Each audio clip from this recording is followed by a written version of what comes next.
International Space Station Flight Control Room here at the Johnson Space Center in Houston, where the Orbit 1 team of flight controllers is on console, ready to work in concert with their Russian counterparts half a world away at the Russian Mission Control Center outside of Moscow, in supervising the homecoming of two of the crew members aboard the International Space Station.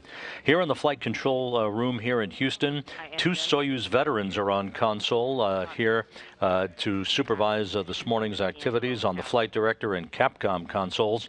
At the bottom of your screen is Flight Director T.J. Creamer.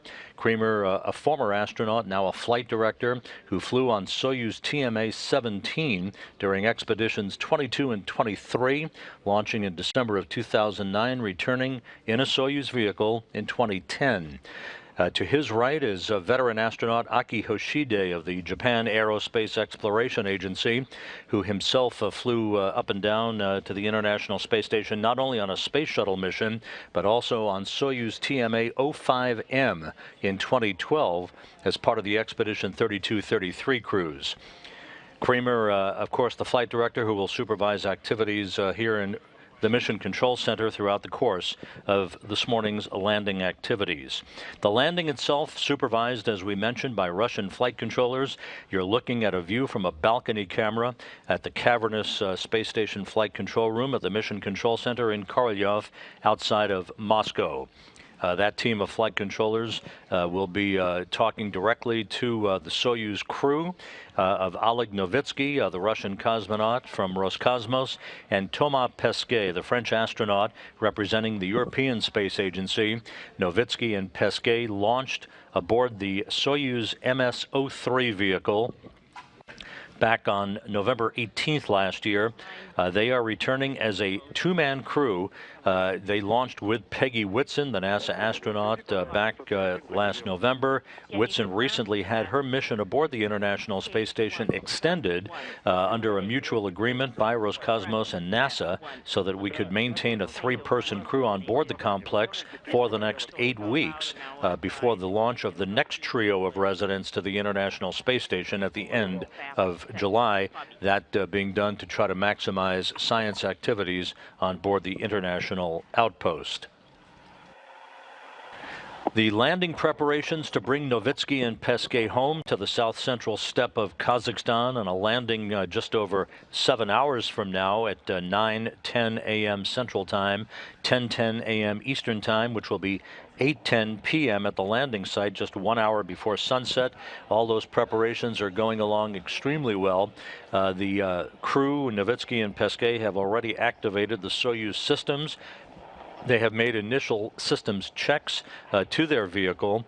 The call sign for Novitsky and his Soyuz spacecraft, he being the Soyuz commander, who will be in the center seat of the Soyuz spacecraft for today's landing activities, that call sign is Kazbek.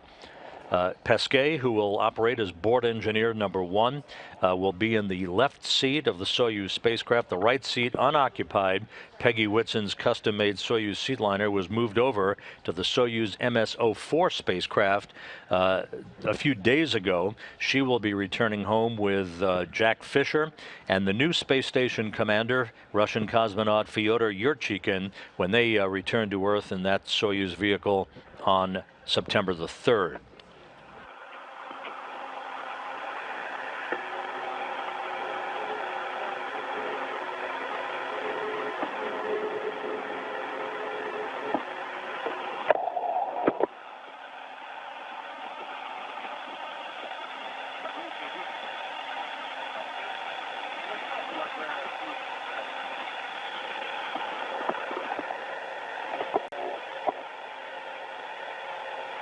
The first order of business for Novitsky and Pesquet will be the final farewells between themselves and the three crew members who will be left on board the International Space Station, that being Yurchikhin, Jack Fisher, and Peggy Whitson.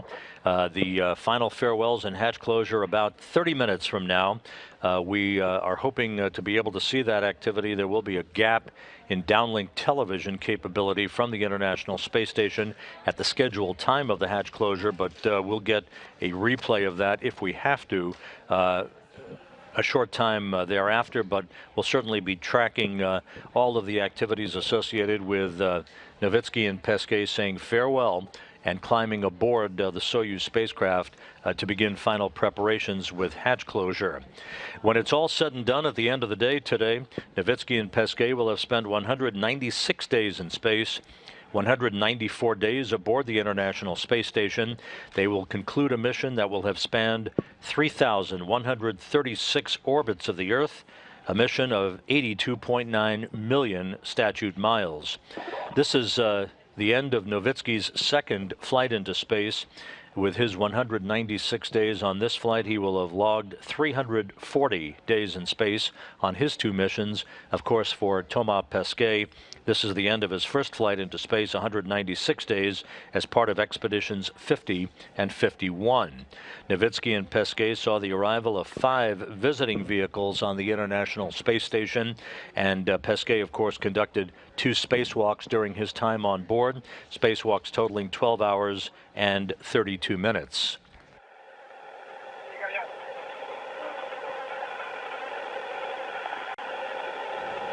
A variety of vehicles at the International Space Station. This an excellent view from a truss camera on the orbital outpost as the International Space Station flies 252 statute miles above the Earth, beginning a trek that will carry it from southwest to northeast across the Indian Ocean and across the Indonesian island chain. On the left is the orbital ATK Cygnus spacecraft, which will be detached from the port that it is currently berthed to, that being the Earth-facing port of the Unity module of the International Space Station. It will be unberthed robotically by ground controllers here at Mission Control on Sunday morning and released. Its job having been completed, Cygnus will move to a safe distance away from the space station to support several scientific investigations before it is deorbited by Orbital's flight control team in Dulles, Virginia on Sunday, June 11th. Our coverage of Cygnus's departure from the International Space Station on this Sunday, 2 days from now, June 4th, will begin at 7:30 a.m. Central Time, 8:30 a.m. Eastern Time. The release scheduled at 8:10 a.m. Central Time, 9:10 a.m. Eastern Time. Jack Fisher will be at the controls of the Canadarm2 robotic arm out of the cupola of the International Space Station, backed up by Peggy Whitson, as they supervise the robotic operations that will result in the release and departure of Cygnus, which is now filled with trash, ready to be disposed. It will be deorbited by those orbital flight controllers on June 11th to burn up harmlessly in the Earth's atmosphere.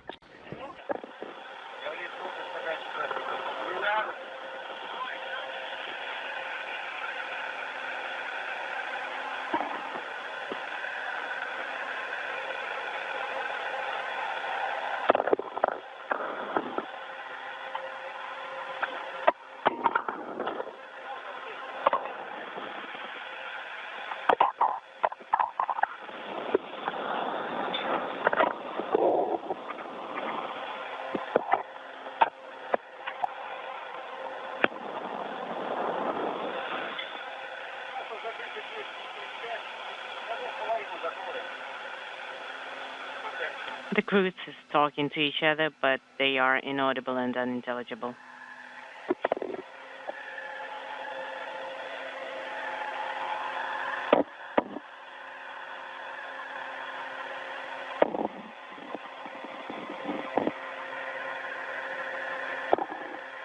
There's a view in the passageway on the International Space Station leading to the Soyuz MS-03 vehicle, which is attached to the Rassvet module on the Earth-facing side of the Russian segment of the International Space Station. A good view of Oleg Novitzky on the bottom in the striped shirt, the Russian cosmonaut, and the Soyuz commander, who will be at the controls of the Soyuz vehicle during undocking and landing. Just out of the field of view is Thomas Pesquet, the European Space Agency astronaut, who will be the board engineer seated to Novitzky's left during today's landing operations.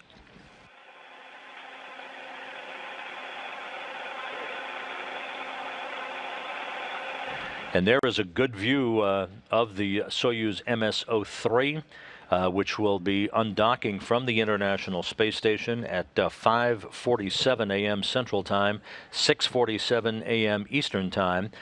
Springs on both sides of the docking interface between the Soyuz and Rosviet will push off against one another after the hooks are open that have held the Soyuz in place since its arrival at the International Space Station following its two-day journey from the launch pad of the Baikonur Cosmodrome in Kazakhstan. The Soyuz will move to a safe distance away from the International Space Station after it undocks. There are a series of separation burns to maintain an opening rate for the Soyuz, Novitsky, and Pesquet away from the station itself. The deorbit burn is scheduled at 8:17 and 9 seconds a.m. Central Time, 9:17 and 9 seconds a.m. Eastern Time. It will be a 4-minute, 37-second deorbit burn, a retrograde burn to slow the Soyuz down, allowing it to drop out of orbit for its entry back into the Earth's atmosphere and a landing on the south-central steppe of Kazakhstan at 9:10 a.m. Central Time, 10:10 a.m. Eastern Time. That'll be 8:10 p.m. Kazakhstan time, 1 hour before sunset, at the usual landing site, which is about 87 miles to the southeast of the remote town of Zhezkazgan.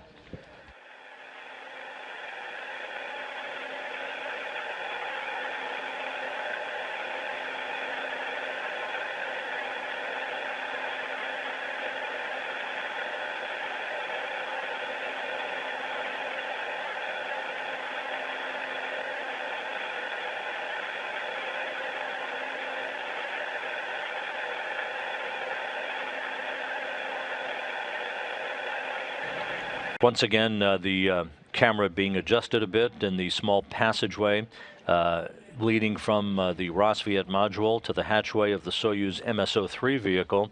A short time from now, Yurchikhin, Whitson, and Jack Fisher will join Novitsky and Pesquet right there at the hatchway to say goodbye. Novitsky and Pesquet will enter their Soyuz spacecraft, close the hatch behind them. The hatch on the station side of the docking interface will then be closed.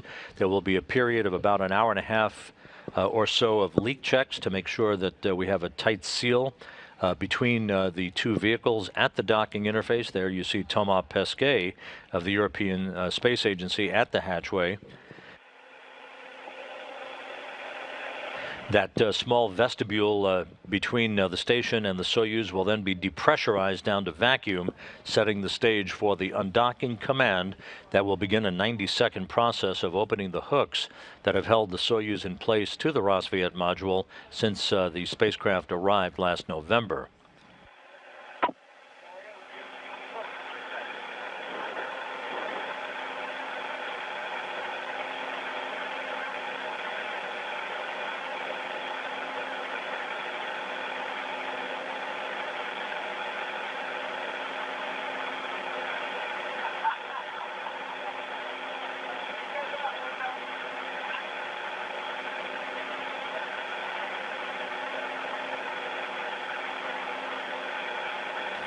In the field of view is the new space station commander, Roscosmos veteran Fyodor Yurchikhin, currently in the midst of his 5th flight into space, taking a few final pictures of Novitsky and Pesquet. And there is Peggy Whitson, who will say goodbye to her colleagues who she launched with back in November. Whitson just handed over command of the International Space Station on Friday morning to Yurchikhin. We'll be taking a look at a replay of the change of command ceremony here shortly. Whitson now a flight engineer along with Jack Fisher. And Novitsky gesturing to bring Peggy along. Peggy declining, of course, as she will remain on orbit for about 3 more months as part of her extension. Saying goodbye to Novitsky and Pesquet.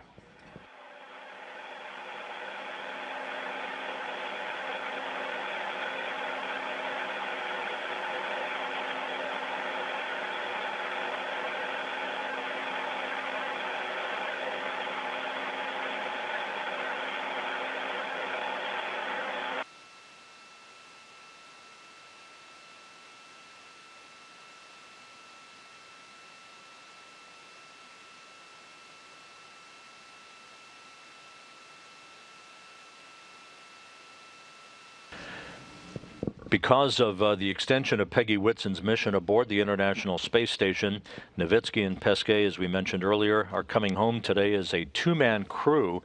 This is the first time that a Soyuz has landed with just two crew members since March 18th, 2010, when NASA astronaut Jeff Williams and Russian cosmonaut Max Sarayev landed in their Soyuz vehicle, the TMA-16 vehicle, to wrap up expeditions 21-22. They landed in about 3 feet of snow in the Kazakh steppe. You see a picture there of Williams and Sarayev wrapped up in warm blankets. That will not be the case today. The weather is summer-like and ideal in south-central Kazakhstan. The weather forecast calling for clear skies, the visibility of about 10 miles. The wind will be out of the east-southeast at about 10 knots, and the temperature at landing time for Nowitzki and Pesquet is expected to be about 82 degrees Fahrenheit for this landing by the two crew members just 1 hour before sunset.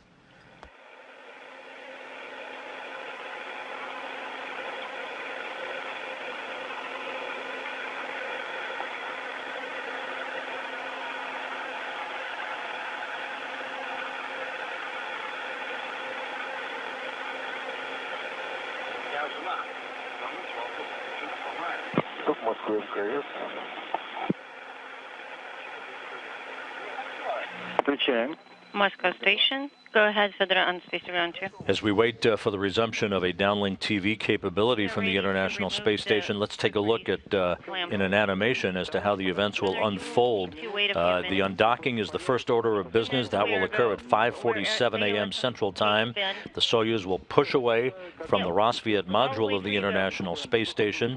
Shortly thereafter, a few hours later, at 8:17 a.m. Central Time, the engines on the Soyuz will fire for 4 minutes and 37 seconds to slow the Soyuz down in a braking maneuver, allowing it to drop out of orbit for its entry back into the Earth's atmosphere. The Soyuz will pyrotechnically separate its 3 sections, the top section, the orbital module, and the lower section, the instrumentation and propulsion module, will separate. The crew is strapped into their seats in the middle section, called the descent module. Temperatures around the Soyuz will build up to about 2,500 degrees Fahrenheit before it makes its way through the atmosphere, first deploying a pilot parachute, and then a large drogue chute, and then a main parachute in sequential fashion to slow the vehicle down as it heads toward the landing site in south-central Kazakhstan. The last operational activity will be the firing of soft landing engines just a moment or two before touchdown, and the Soyuz will be home. Landing is scheduled at 9:10 a.m. Central Time, 10:10 a.m. Eastern Time, 8:10 p.m. at the landing site in Kazakhstan.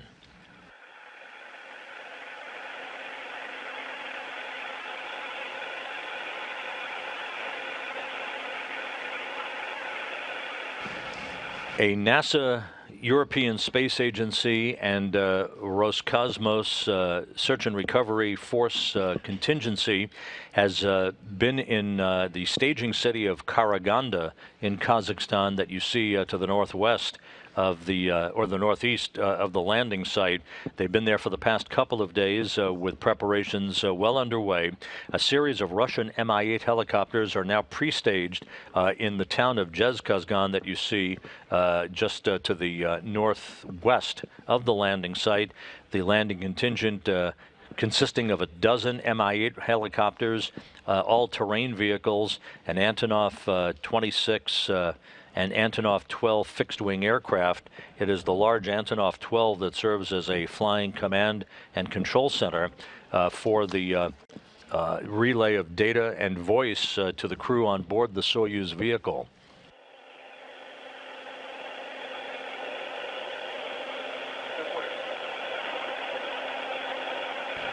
Back aboard the International Space Station with the final farewells having been completed. Fyodor Yurchikhin is preparing to work in concert with Oleg Nowitzki to close their respective hatches and then conduct leak checks. Again, that contingent of NASA and European Space Agency personnel is led by Sean Fuller, who's the Director of Human Spaceflight Operations in Russia. He's working with flight surgeons and other support personnel and the Russian Rosaviatsia search and recovery forces who are all in Karaganda. They'll be boarding one of those Antonov aircraft to fly about 2 hours from Karaganda to Zhezkazgan, where they will then board Russian Mi-8 helicopters, and we'll be talking about how those helicopters will be deployed a short time from now.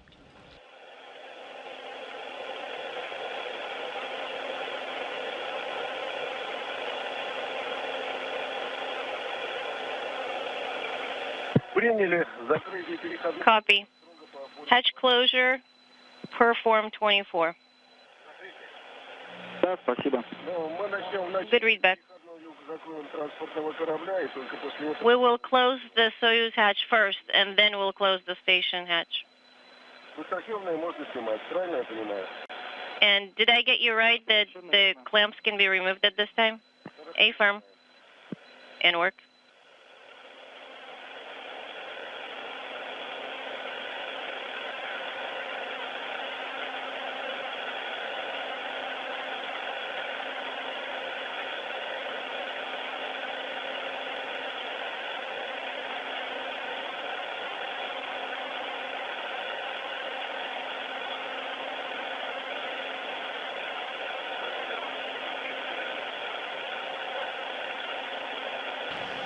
After the landing support personnel arrive in Zhezkazgan, they will have a short period of time on the ground before they board helicopters.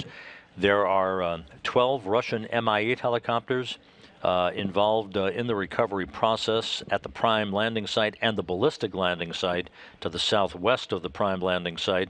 That ballistic site would be in play in the unlikely event that the Soyuz would incur a technical issue that would cause it to land short of its intended target. The 8 out of the 12 Russian Mi-8 helicopters will fly from Zhezkazgan to the prime landing site. They will take off around the time of the deorbit burn, which is about 54 minutes before landing. They'll arrive about 20 minutes or so before touchdown, moving into a racetrack pattern around the landing zone, awaiting the arrival of the Soyuz under its large orange and white parachute. 2 other Russian Mi-8 helicopters will be positioned halfway between the prime landing site and the ballistic landing zone in case they're needed for a contingency of some sort. 2 other helicopters are already at the Kraini Airport in Baikonur to the southwest of the prime landing site at the beginning of the footprint of the ballistic landing zone. They would be in play again in the event, in the unlikely event, that the Soyuz would fall short of its intended target. But if you want, I can keep recording. No, this is good enough.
Jack Fisher now in the field of view on the right side of your screen.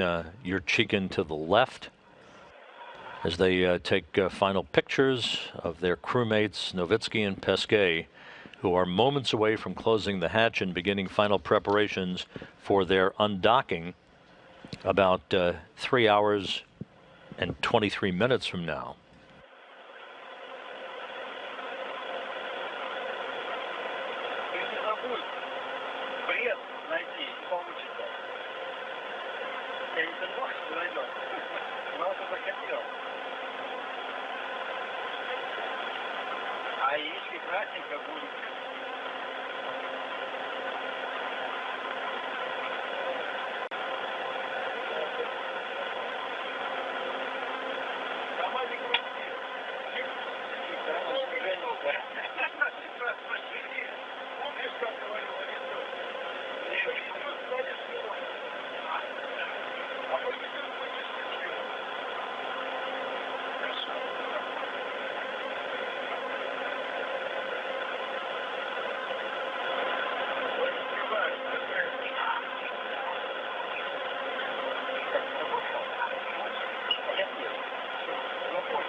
Николаевич, видим, что фотографию делаете. Потом не... Further, we see you taking a picture. Please don't forget to downlink it to us. I'm in the process of doing that. Олег уже требует прекратить расстыковку, последние фотки записать, чтобы им вернуть. Я говорю, нет. Oleg is saying, please, this is enough. We need to start getting ready for undocking, but I still want to make a few more pictures. Не, фотки сбросим, потому что просили фотки. We will downlink the pictures, though, as soon as possible. So you should have them soon. Don't worry. Кстати, радиограммы все посланы, видео тоже сброшу, и вчера сбросил. By the way, we got all the radiograms, and we did a little film yesterday on the act of signing the act of handing over the responsibility of the Russian segment to me. Yesterday, it's a little clip that we recorded, and we will downlink it to you.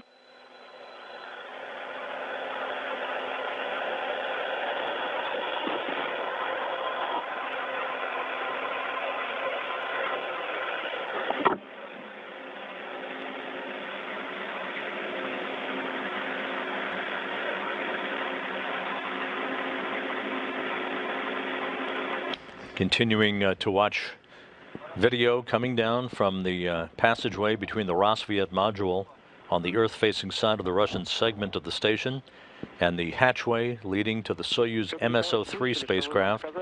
Fyodor Yurchikhin, the space station commander, in the foreground. Aboard the Soyuz are two returning crew members today, Russian cosmonaut Oleg Novitsky and European Space Agency astronaut Thomas Pesquet. In the Roscosmos folder, dated yesterday's date. That's where it should be. Okay, copy, thank you. At the time of undocking, that will mark the official end of Expedition 51 and the official start of Expedition 52 under Yurchikhin's command.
Moscow station on space to ground 2. Отвечаем, ВСГ-2. Further, go ahead. Ребята спрашивают, может пораньше начать, и еще кентавры надо чуть-чуть подогнать сами. Soyuz crew is asking if they can start closing the hatches a little bit early because they still need to don their Kentaur suits. Сейчас, секундочку, Федор Николаевич. Further standby. Хорошо, я не тороплюсь. Okay, no rush. Нам торопиться некуда. Все, Федор Николаевич, добро дано. Further, we gotta go, so they can start closing the hatch.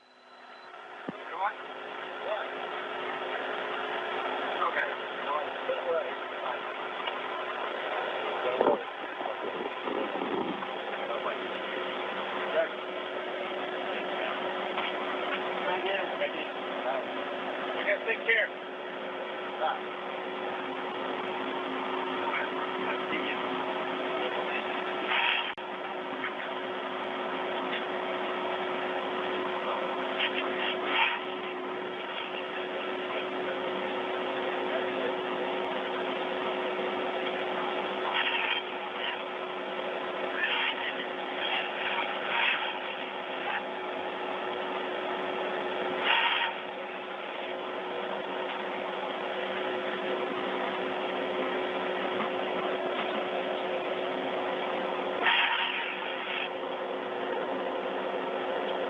And with a few final photos, because you just can't get enough photos, the Soyuz hatch closed at 2:31 a.m. Central Time, 3:31 a.m. Eastern Time.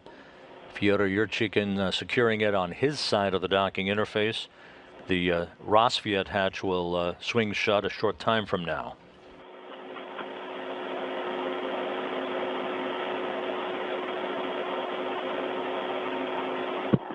Олег, я понял, вы закрылись. Oleg, I understand Soyuz hatch is closed. Is that Do I correct? understand correctly that you are already closed?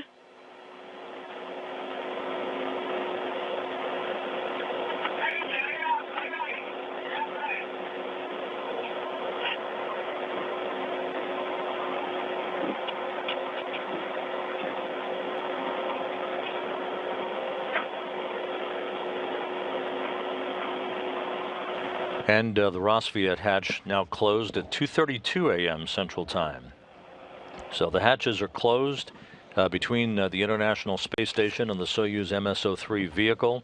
Inside the vehicle, behind those hatches, Oleg Novitsky and Thomas Pesquet, who will now begin a series of leak checks at that docking interface that will take the better part of the next hour and a half. They will don their Sokol launch and entry suits. Oleg Novitsky will be in the center seat of the descent module as the Soyuz commander under the call sign of Kazbek between undocking and landing. To his left will be Thomas Pesquet as board engineer number 1.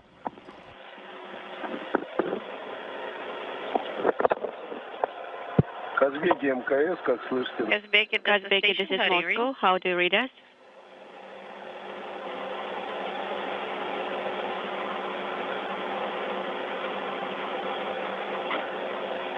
Суб Москвы МКС, ВСГ 2. Moscow Station on space to ground 2. Go ahead. Люк станционный закрыт. The station hatch is closed, and the Soyuz hatch was closed before that, but I can't get a hold of anybody in the Soyuz yet. Kazbek, how do you read me? Люк This is Kazbek 1. Boa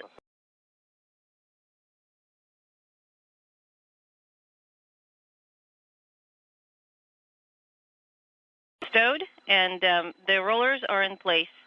Так, работу, да, We copy, and station hatch is closed as well. Да, подтверждаю, работайте, ведите репортаж. Принял.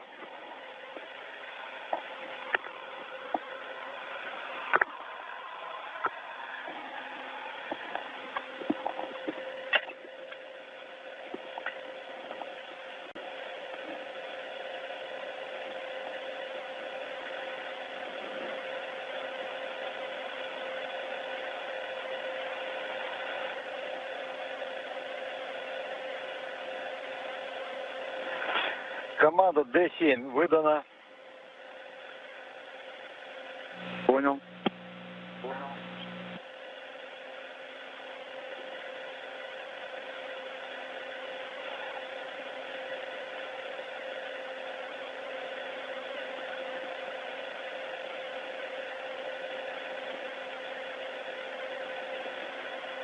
Команда С-15 выдана. Has been issued.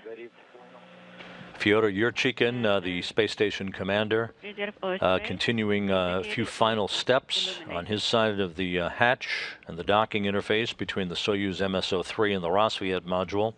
The hatch is swung shut. First, the Soyuz hatch at 2:31 a.m. Central Time. 1 minute later, the Rosviet hatch closed. So the hatch is now closed between the two vehicles. Has been issued. Aboard the Soyuz commander Oleg Novitsky, wrapping up his second long-duration mission on the International Space Station, Copy. and European Space Agency astronaut Thomas Pesquet, the two crew members who will be returning home a few hours from now for a landing on the steppe of south-central Kazakhstan under the huge orange and white parachute that we have become accustomed to. The weather forecast for landing: clear skies, light winds, temperatures in the low 80s Fahrenheit should be ideal conditions for the homecoming of Novitsky and Pesquet. Landing scheduled at 9:10 a.m. Central Time, 10:10 a.m. Eastern Time. Выдана команда Д-8. D8 command has been issued. Opening RPV-1. Yes, you have a go. As I mentioned a moment or two ago, the official start of Expedition 52 and the official end of Expedition 51 comes at the point of undocking of the two vehicles, which is scheduled just about 3 hours and 11 minutes from now at 5:47 a.m. Central Time. Again, that will mark the official start of Expedition 52 under the command of Fyodor Yurchikhin. On Thursday morning, command of the International Space Station was formally handed over in the traditional ceremony, this time between NASA's Peggy Whitson and Fyodor Yurchikhin, two space flight veterans handing command to each other. Let's take a look at that change of command ceremony that took place on Thursday morning aboard the Destiny Laboratory of the International Space Station.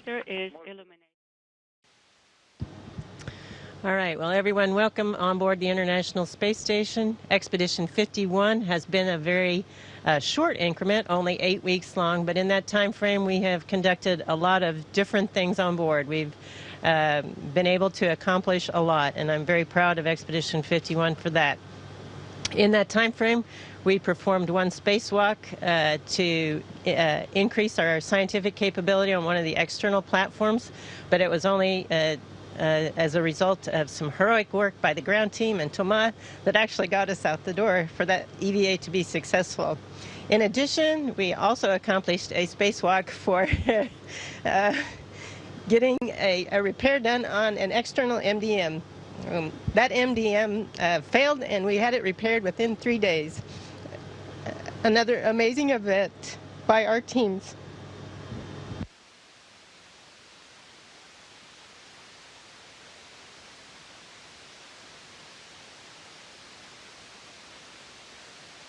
In addition, Expedition 51 Thomas was able to grapple the Cygnus vehicle, and we unloaded thousands of pounds of cargo and reloaded it with trash during the time frame. And we have accomplished an incredible amount of scientific research during the time of Expedition 51, including my favorite, the osteomics investigation, the European grip and grasp and Mars experiments, the U.S.-Russian fluid shifts investigation, and we've launched 34 different satellites from the NanoRacks launchers. So it's been an incredible time frame for our scientific investigations as well.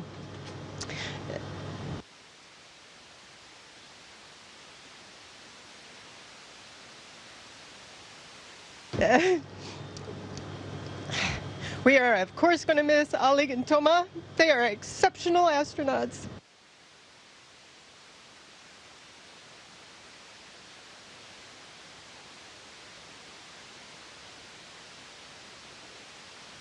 They are exceptional astronauts in every sense of the word, but mostly we're going to miss their sense of humor and camaraderie. I'm looking forward to continuing work with Jack Awesome Sauce Fisher. He's been incredible during Expedition 51, and I look forward to continued work. And now today I hand over to Fyodor your chicken, the only guy I've flown 3 times with. And so welcome to your command for Expedition 52, Fyodor. Okay. Thank you very much, Peggy. Thank you very, very much. And it's an honor for me, again, stay here. 2 times honor for me.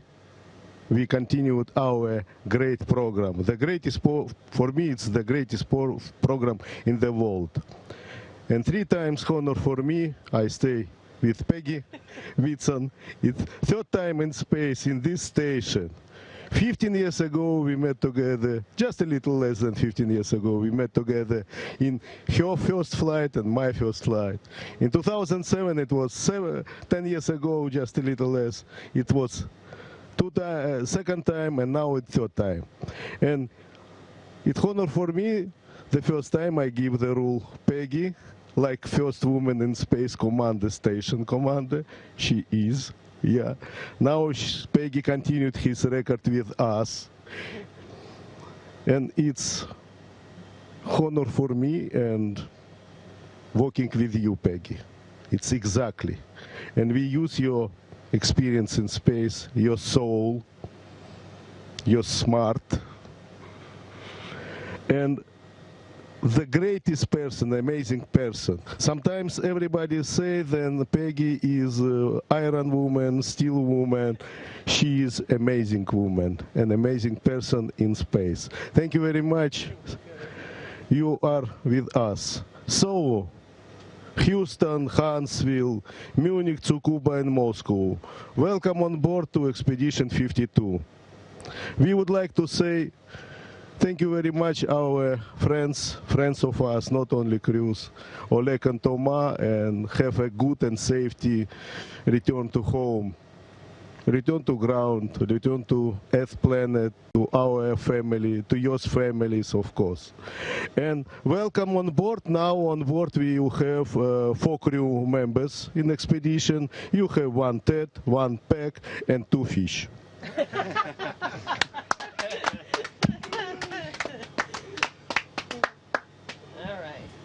Boom. All done? Fantastic, you guys. What a true privilege to work with the Expedition 51 and 52 teams, especially in your change of command ceremony today. It's really an honor for us to be an extension of your crew and to continuously support the excellent work that you're doing on board the International Space Station. And specifically to Oleg and Toma, thank you for your time spent on board, and Godspeed on your return to planet Earth. Hey, thank you so much. It was a great adventure. Still a few more hours to go. And I just want to say for me and Oleg that we were really proud of being part of such a team and flying with Peggy. Peggy's a legend, but she's also absolutely unbelievable to work with or just hang around with and live with in space. So it was really unbelievable. We're a little bit sad to leave her behind, but we know she's in. But we're not staying. We know she's in very, very capable hands with Two Fish and Fyodor, and they've been doing absolutely amazing since they've been here. And all these crews in very capable hands with you guys on the ground, so we know everything is going to be fine. Now is the time for us to go back home to our friends and family, and we're happy. But it's also a bittersweet feeling because we know this is such a unique place that you sometimes get to experience only once. So it was fantastic. Thanks to everybody, and you guys take good care of yourself. We'll be in touch.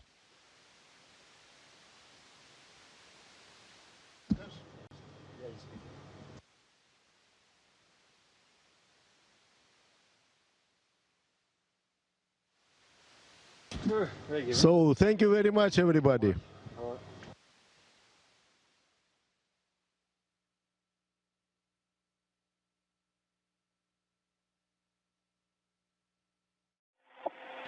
That was a replay of the change of command ceremony that took place in the Destiny Laboratory of the International Space Station on Thursday morning. You're now looking live at a view of the Soyuz MS-03 vehicle that is mated, as it has been since last November, to the Rassvet module of the International Space Station, which is flying 252 miles over the North Pacific Ocean, about to begin a northwest to southeasterly orbit that will carry it over the southwestern United States a short time from now.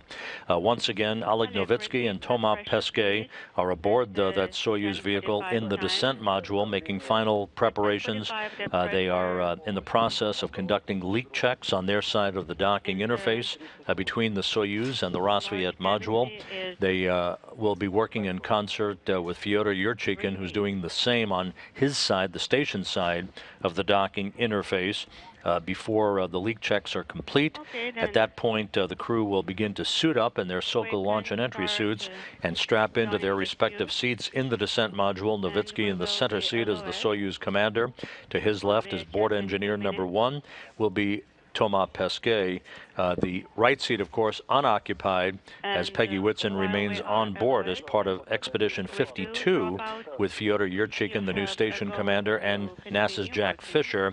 Her mission extended to close the gap in what will be the next 2 months of an indirect handover before the launch of the next trio of residents to the International Space Station, Sergei Ryazanskiy, NASA's Randy Bresnik, and Paolo Nespoli of the European Space Agency, who will launch on July 28th from the Baikonur Cosmodrome to bring the station back to a full 6-person complement.